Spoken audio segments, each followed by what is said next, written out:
In this video, I'll show you how to add another row or column to a table in Google Docs. If you're working with a table in Google Docs and you need more space, adding a new row or column is very simple. You can do it in just a few clicks, and the steps are a little different depending on whether you're using Google Docs on a computer, Android, or iPhone and iPad.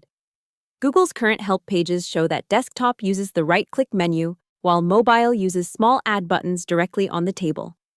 Let's start with the desktop version, because that's the one most people use for editing larger documents. Open your Google Docs file and click anywhere inside the table.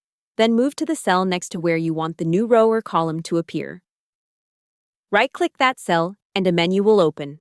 From there, choose one of these options: Insert row above, Insert row below, Insert column left, or Insert column right. As soon as you click one of those, Google Docs adds the new row or column right away. Here's an easy way to remember it. If you want a new row, think about whether you want it above or below the cell you selected. If you want a new column, think about whether you want it on the left or on the right.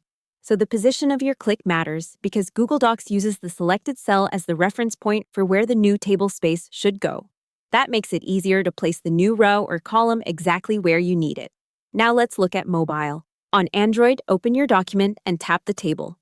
To add a row, tap the Add button in the bottom left corner of the table. To add a column, tap the Add button in the top right corner. On iPhone and iPad, Google's Table Editing help also confirms support for adding and editing table rows and columns in the Docs app with the same mobile table tools. So that's how to add another row or column to a table in Google Docs. On desktop, right-click a cell and choose where you want the new row or column to appear. On mobile, tap the table and use the Add buttons. Once you know where to click, it only takes a few seconds. Hope the tutorial was helpful. Subscribe to my channel and see you in the next video.